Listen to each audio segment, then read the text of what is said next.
oleh banyak orang.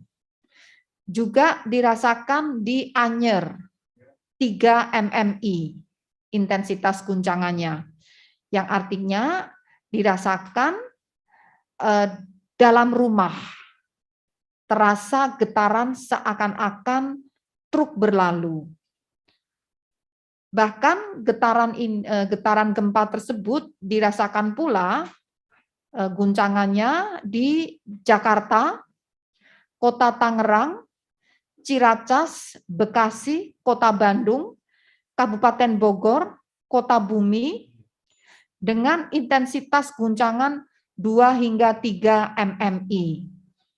Getaran terasa seakan-akan truk berlalu.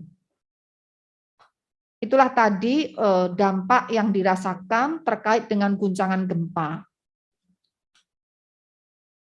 Sudah kami mendapat laporan dampak kerusakan pada bangunan terjadi di Kecamatan Munjul dan Kecamatan Cimanggu, Kabupaten Pandeglang, akibat gempa tersebut. Hasil dari pemodelan tsunami menunjukkan gempa bumi ini tidak berpotensi tsunami.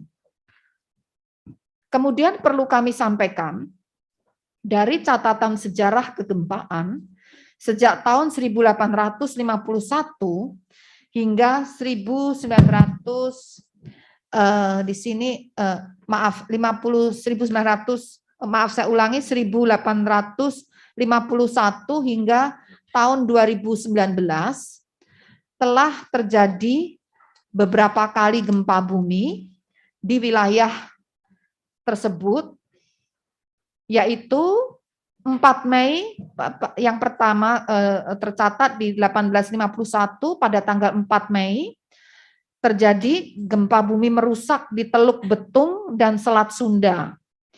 Dan setelah terjadi gempa terjadi tsunami dengan ketinggian 1,5 meter. Kemudian pada tanggal 9 Januari 1852 terjadi gempa yang kuat, selanjutnya diikuti tsunami yang kecil.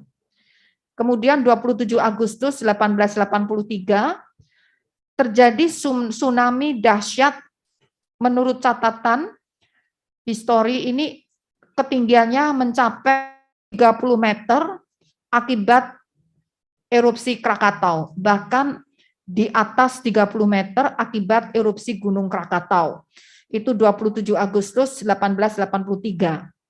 Dan tanggal 23 Februari 1903 terjadi gempa dengan magnitudo 7,9 berpusat di Selat Sunda yang merusak di wilayah Banten. Kemudian 26 Maret 1928 terjadi tsunami kecil yang teramati di Selat Sunda pasca gempa kuat. Dalam catatan tersebut tidak disebutkan gempa kuatnya berapa. Ya.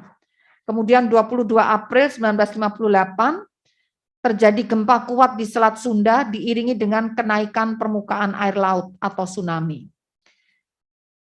Kemudian masih ini sudah 6 kali kejadian, dan yang ke-7 kali tanggal 22 Desember 2018 Selat Sunda dilanda tsunami akibat longsoran Gunung Anak Krakatau. Dan 2 Agustus 2019 terjadi gempa dengan magnitudo 7,4 yang merusak di wilayah Banten dan berpotensi tsunami. Jadi total kami mencatat ada 8 kejadian gempa dan atau tsunami yang pernah terjadi sebelumnya sejak tahun 1851. Bagaimana dengan gempa susulan? Hingga saat ini atau tadi saat pukul 17.20 tanggal yang sama 14 Januari 2022 hasil monitoring BMKG menunjukkan terjadi 5 kali gempa susulan dengan magnitudo terbesar 5,7. Nah, rekomendasi yang perlu kami sampaikan kepada masyarakat di lokasi terdampak, dihimbau agar tetap tenang dan tidak terpengaruh oleh isu yang tidak dapat dipertanggungjawabkan kebenarannya. Juga mohon menghindari dari bangunan yang retak atau rusak akibat gempa tadi.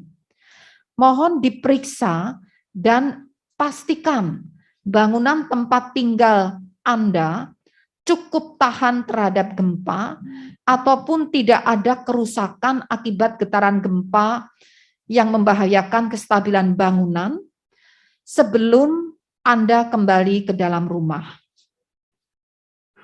Pastikan informasi resmi hanya bersumber dari BMKG yang disebarluaskan melalui kanal komunikasi resmi yang telah terverifikasi